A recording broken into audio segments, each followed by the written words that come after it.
Now, everyone gets a little nervous when you're going on a shoot, possibly some CEO's portraits or something like that, or some high class celebrity. Well, here are several key tips for portraiture, for headshots that you can use to make the most out of your situation and hopefully give you kind of a quick thing to check if you need it. So here's some key tips for portraiture.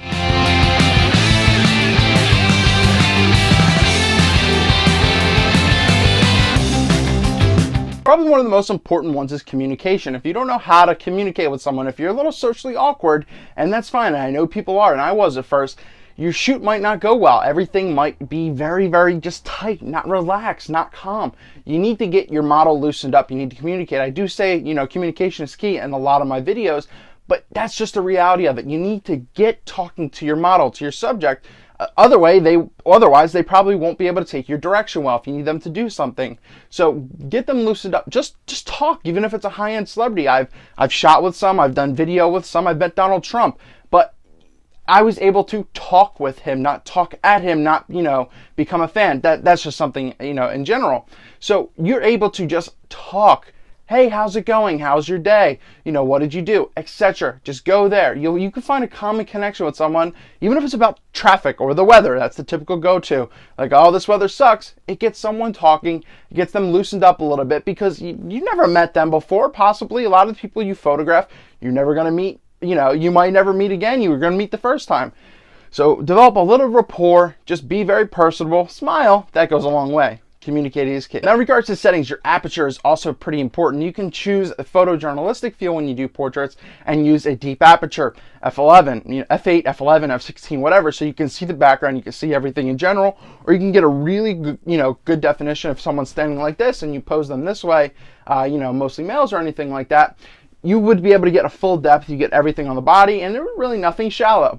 Or you can go for the more specialized look, or what I like to go for too is you get some depth. So you see maybe the shoulders fall off in the portraiture, but you're tack sharp on the eyes, everything right here. So it really doesn't matter what kind of look you're going for. Typically, a lot of people like to shoot portraits at f4, f5.6, f8 or something like that. But it all depends if you're outside, if you're in a studio, or you have control over the lighting. So just remember, aperture is key, and if you want to do something deep or shallow, it's personal preference and depending on what the client wants. Lens selection. Now, I'm not going to start a debate on, what is the best portrait lens out there, because there is no such thing. It works different for a lot of people. So the lens I just pulled back was the 50mm, and that's typically the normal way we see photos. But you got to remember, the certain lenses give certain kind of distortions, especially you don't want to shoot any kind of headshots with wide angle unless you want this wide, distorted head type of look, and that just doesn't look good, especially if it's professional. I mean, if you're going for something for yourself or for your own photo projects or anything like that, hey, go for it. Develop your portfolio or whatever. But headshots, really good ones, they're not used anything really under, I'd say, 70mm, 85mm. So you'll see a lot of shooters use 85mm lenses because that's great. It doesn't distort the face. It gives realistic features.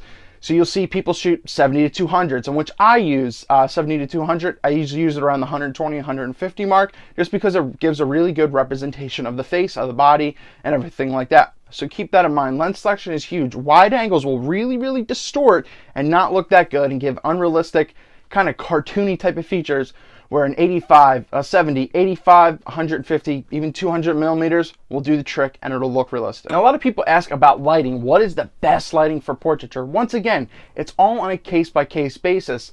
You can mix natural. You can go outside. You could shoot, maybe if someone's a gardener, they own a gardening business or something like that, you can go out and shoot outside. You could use the sun as a huge, huge rim light and just fill in a little bit of flash. If you're inside, you can use continuous lights like I'm using now, and that works perfectly fine. I love using continuous lights inside. I have control over them, and I don't know, I like the way the fluorescent look looks. And that's just how it is. Once again, it's a case-by-case basis. A lot of people ask, well, can you mix natural light and flashes? Well, yeah, I mean, even if you just had, this is a ceiling light right here, I just don't use it because I don't like the way it looks. But it basically, think of this as a glorified continuous light, a glorified lamp. You mix in the flash and it'll work fine. So that way, there's no confusion. Always you can use reflectors to fill in some shadows if you need, because if you kind of see them a little contrasty on this side, if you fill them in, with a reflector, it'll work well. So don't be afraid to go out. Don't be afraid to go and experiment using Flashes outdoors if you're trying to do that, or indoors. Once again, it really comes down to personal preference. I'm not telling you to do a certain way, but I would certainly have, I would put a speed light on a stand with the diffuser, and boom, we got a shot. One of the last tips I'm going to give you about this portraiture is that you really got to look at your backgrounds. You really got to see what's key and what's not, because a lot of people will go into these corporate offices and they will just take a photo of this guy at his desk, and you see all the pens in the background, the paper, the wall sticking up. You got to make it look good. You got to make it look professional. So clean up what you don't need, and that's anywhere, even in your studio. If you mess up or anything, just look at your background, especially if you're outside. That's one of the biggest things. Make sure no trees are sticking through someone's head or anything like that. So think background, even think foreground. If say you're with an artist and you want to get this cool portraiture of himself, kind of an environmental portraiture. He could be sitting down, he could be painting, but right in the foreground you could have maybe his brushes, a little bit more work, use a lower angle type of thing. So don't forget to include the foreground if you can, and just watch your background, watch for distractions. Eric Rossi, the guy with the eye, just giving you some quick tips for portraiture, something that are really important. And I know I took a different stance than a lot of people would, but those are really huge things. You got to communicate. You got to know your settings. Go in there knowing what you want to do. And if you don't, go and experiment, so that way you're not in there like, oh, this isn't working. Know what you're doing, get it right, and that's all you got. If you guys have any questions, let me know down below. Keep an eye out.